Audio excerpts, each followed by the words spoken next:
In this video, I wanted to show you guys the Huawei P50 Pro official EU model. Let's take a look at the pros and cons of this device so you can decide if this is the right phone for you. First, Huawei certainly knows a thing or two about design and build quality. The P50 Pro looks and feels premium, and it uses curved glass on the front and rear. The device is not afraid of water, and I've tested it many times already.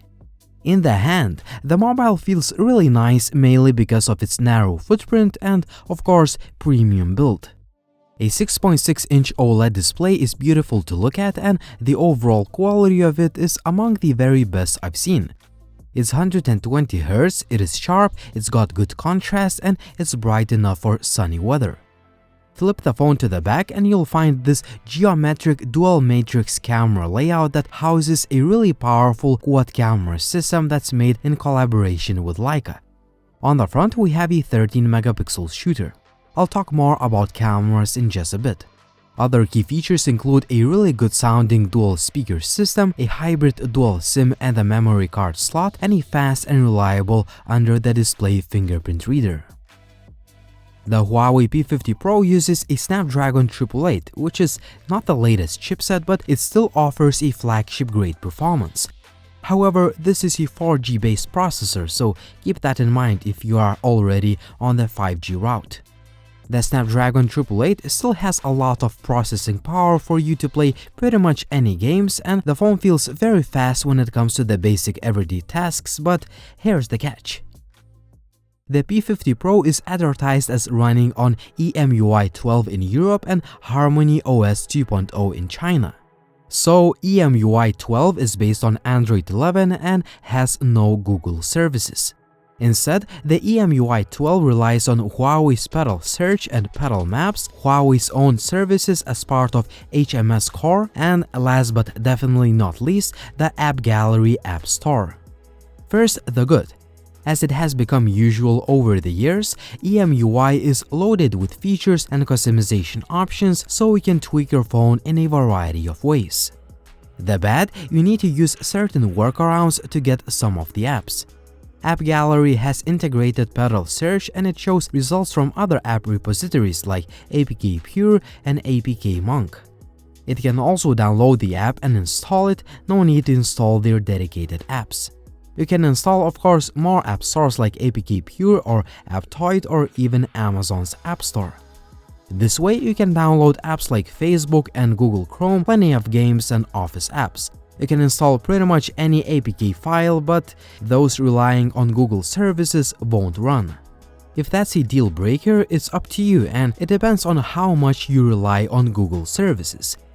If you don't use them that much or you plan to use less because you may think that Google already knows too much about you, the P50 Pro has plenty of alternative apps. In fact, it might be the phone for you, especially given the fact that Huawei's ecosystem has improved a lot over time and it offers a lot of apps that are already available on Android or iOS, or the App Gallery offers pretty good alternatives. Images taken with a wide angle and the main lens look great. They are rich in detail, the colors are natural, and dynamic range is usually spot on. The processing may be a little bit different depending if you turn on or off AI camera feature, but the end result is usually very good using both modes. 3.5 times optical zoom lens also produces sharp-looking photos, although they are not as sharp as the ones taken with the main camera. The phone can take good quality 7 times lossless zoom images, but for some reason the stock camera app jumps into 10 times zoom, which adds a little bit of digital flair. The quality is usually pretty good, but it is not always consistent. You can also go up to 100 times zoom, which is more for marketing unless you don't care about the quality.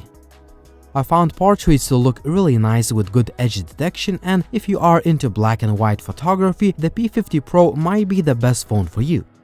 A dedicated 40 megapixels black and white lens gives you that retro dramatic look with plenty of detail. Low light shots are very sharp, detailed, and noise is kept to a minimum. Very good quality overall, especially with the main camera. The selfie shooter is quite a unique piece of tech. It uses a 13-megapixel sensor with unusually large pixels and an unusually wide 18mm f2.4 lens. The result of this technology, one of the sharpest and best-looking selfies I've seen, and the quality is pretty good even in low light. The phone can record videos in 4K 30 and 60 FPS. Both frame rate options provide nice, stable and smooth footage thanks to electronic image stabilization, but 30 FPS mode gives you a bit more detail. 4K 30 FPS video shot with a front-facing camera looks pretty good and the sound quality is decent. P50 Pro. So this is handheld video and today's lighting conditions are good. You might hear a little bit of outside noise because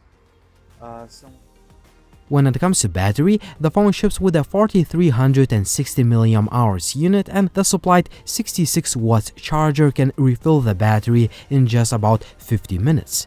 If you are in a hurry, a 15 minutes charge will give you 42% of refill. In general, the battery life is good, yet not the best in class. On the other hand, for most users, the P50 Pro should last a full day. Overall, the P50 Pro is the usual Huawei in 2022. Great hardware, awesome design, excellent build, beautiful display and great cameras, but it all comes down to the software experience and what you want from the phone. If you are 100% dependent on Google services, this device may not be for you, but if that's not the case, or you simply want to try another ecosystem, or you have the feeling that Google already knows too much about you, the P50 Pro is a very good alternative with near excellent hardware that is packed into a beautifully designed body. What do you think about the Huawei P50 Pro? Would you buy this device or would you choose another option? As always, like the video if you liked it, please subscribe to the channel if you haven't already, and as always, it was Linus, thank you for watching and see you soon.